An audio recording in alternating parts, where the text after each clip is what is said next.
ఈశ్వరీబాయి సేవలు ఆదర్శనీయమన్నారు మంత్రులు. ఇక దళిత బడుగు బలహీన వర్గాల సంక్షేమానికి ఈశ్వరీబాయి కృషి చేశారని తెలిపారు.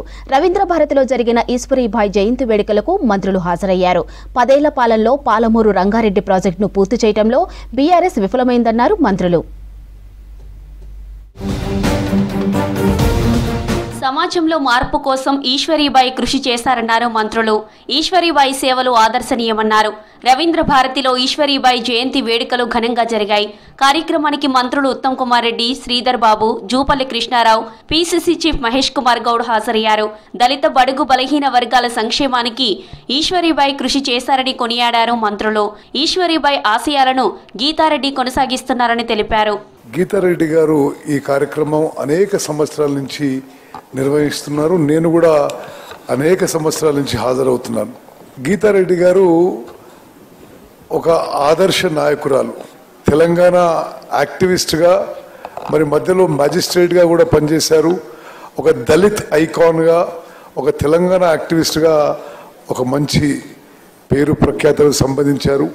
ఆనాడున్న సమాజం, ఇప్పుడు మారుతున్న సమాజం వేరే, ఆనాడున్న సమాజంలో ఉన్న అనేక రుగ్మతులను ఎదిరించి సాహసంతో ముందుకు నడిచిన ధీర వనితగా పేరుగాంచి, మరి ముందుకు నడిచి అనేక మందికి మార్గదర్శనం ఇచ్చిన ఒక గొప్ప వనితగా, అదేకాదు వారు తెలుగుతనానికే నిదర్శనంగా నిలబడ్డారు శ్రీమతి ఈశ్వరీబాయి గారు.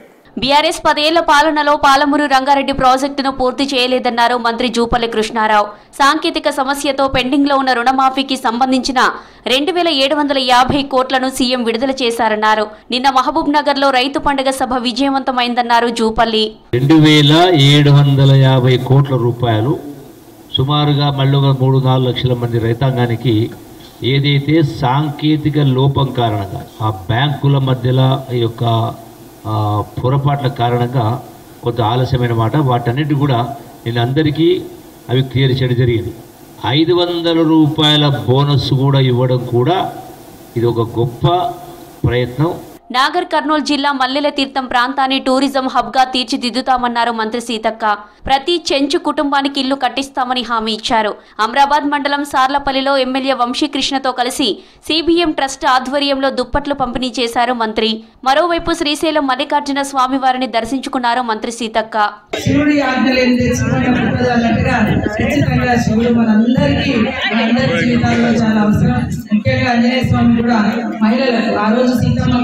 మరి ఆమెను కాపాడడంలో, కాపాడడంలో, తీసుకురావడంలో ఇవన్నింటిలో కూడా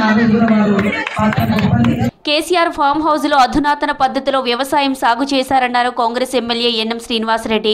టెక్నాలజీ మొత్తం కేసీఆర్ కోటకే పరిమితం చేసుకున్నారని విమర్శించారు. కేసీఆర్ ఫామ్ హౌస్ లో చేసే వ్యవసాయ పద్ధతుల గురించి రైతులకు ఒక్కసారి కూడా చెప్పలేదన్నారు. గతంలో రాజకీయ నేతలకు, రైస్ మిల్లర్ల కోసం తప్పుడు వ్యవసాయ విధానాలను తీసుకువచ్చారని ఫైర్ అయ్యారు ఎన్ఎం శ్రీనివాసరెడ్డి. గ్రీన్ హౌస్ టెక్నాలజీని వాడిండు, ఇంప్లిమెంట్ చేస్తాడేమో, మా పేద రైతన్నకి ఈ టెక్నాలజీ వస్తుందేమో అని చెప్పి మేము ఆశపడ్డాం, రైతన్నలు ఆశపడ్డారు. కానీ ఈరోజు ఈ 10 సంవత్సరాల పాలన రైతుల చెవిలో పువ్వు పెట్టిండు. టెక్నాలజీ మొత్తం కూడా ఆయన తీసుకొని గత ప్రభుత్వాలు ఇచ్చే సబ్సిడీలు కానీ, పాలీ హౌజులు, గ్రీన్ హౌజులు, డ్రిప్ ఇరిగేషన్కి ఇచ్చే సబ్సిడీలు కూడా ఎత్తేసి మొత్తం ఆయన కోటలో ఆయన గడికి పరిమితం చేసుకున్నాడు. రాష్ట్ర ప్రభుత్వం రైతులకు పూర్తిగా రుణమాఫీ చేసిందన్నారు రైతు commission chairman Kodanda Reddy. CM Revanth Reddy రైతులకు పెద్దన్నగా ఉండి పాలన సాగిస్తున్నారని చెప్పారు. వ్యవసాయ రైతు కమిషన్ ఆఫీసులో చైర్మన్ కోదండరెడ్డి ఆధ్వర్యంలో సమావేశం జరిగింది. లాభసాటి వ్యవసాయం, కల్తీ విత్తనాలు అరికట్టడం, భూసారం పెంపు సహా పలు అంశాలపై చర్చించారు. రుణమాఫీ చేసిన సీఎం రేవంత్ రెడ్డికి ప్రత్యేక ధన్యవాదాలు తెలిపింది వ్యవసాయ రైతు సంక్షేమ కమిషన్. దేశంలో ఎక్కడా జరగని విధంగా 18,000 నిన్న 3,000 21,000 కోట్ల రూపాయల రుణమాఫీ కానీ, పంట నష్టం కూడా 10,000 రూపాయల ఎకరానికి కానీ, ఇంకా లేకపోతే 500 రూపాయలు వడ్లకు బోనస్ కానీ గౌరవ ముఖ్యమంత్రి గారికి, మంత్రివర్గానికి, మరి అగ్రికల్చర్ మినిస్టర్ తుమ్మల నాగేశ్వరరావు గారికి ప్రత్యేకంగా కమిషన్ తరఫు నుంచి ధన్యవాదాలు. కాంగ్రెస్ ప్రజా పాలనలోనే రాష్ట్రంలోని అన్ని వర్గాల అభివృద్ధి జరుగుతోందన్నారు కాంగ్రెస్ పార్టీ నేతలు. విపక్షాలు అనవసర ఆరోపణలు చేస్తున్నాయని మండిపడ్డారు.